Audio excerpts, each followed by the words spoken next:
Si philosopher, c'est prendre soin de son âme, comme suggérait Platon, mais aussi de son corps, alors on est en droit de se demander si la philosophie n'est pas sur la pente d'une obsolescence programmée.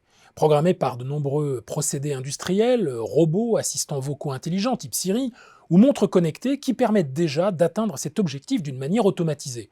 On pourrait facilement imaginer la situation suivante: nous regagnons nos pénates avant que le rejeton revienne de l'école, la porte d'entrée nous a immédiatement reconnus, le réfrigérateur sait de lui-même ce dont nous avons besoin et l'a commandé sur Internet. Nous n'avons plus qu'à déballer les sacs en papier que le livreur a déposés à l'entrée.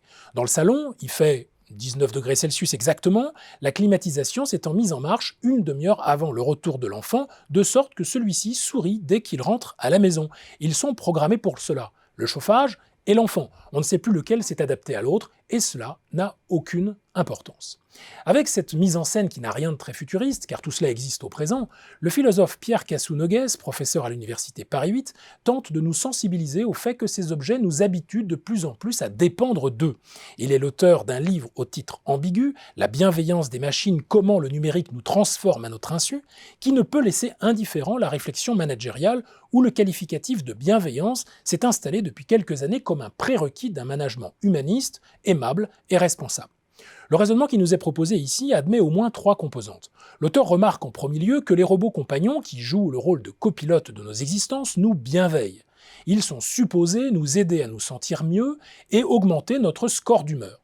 Le robot Pepper, développé par SoftBank, a ceci de particulier qu'il s'adapte aux émotions que nous ressentons au moment où il s'adresse à nous. On pourrait donc imaginer à terme qu'il remplace efficacement tous les agents d'accueil, dans les stades, dans les restaurants ou dans les services d'urgence. Une réponse adéquate serait attendue selon l'état psychologique du supporter, du client ou du malade pour produire chez chacun d'eux du consentement. Deuxième composante du raisonnement, qui étend les conclusions de la première, ces robots ont la caractéristique de nous tranquilliser, de nous consoler, de nous faire rire, bref, de lutter au quotidien contre nos angoisses. Ils luttent aussi contre la figure inquiétante et ambivalente du robot. Mais ce faisant, cette bienveillance se déploie dans des formes de surveillance. Ils veillent sur nous surveillent pour notre bien. Troisième point, l'auteur remarque que les machines ne peuvent se passer de nous, contrairement au fantasme d'une certaine science-fiction. Elles ne nous mangeront pas, indique-t-il.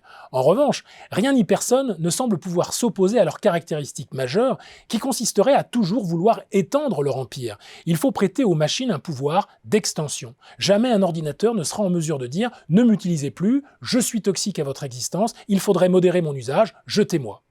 Face à tant de gentillesse et de nouveaux territoires conquis par la machine, qu'en conclure?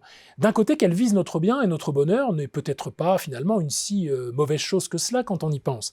Mais d'un autre côté, leur bon usage exige de nous d'être encore capables d'une réflexion critique, de nous ressaisir, de ne jamais nous déposséder de notre expérience en première personne, en bref, de pratiquer encore la philosophie, et en quelque sorte, comme disait Platon, de prendre soin du souci que nous avons de nous-mêmes, souci ignoré des ordinateurs, malgré le sourire des plus sophistiqués d'entre eux.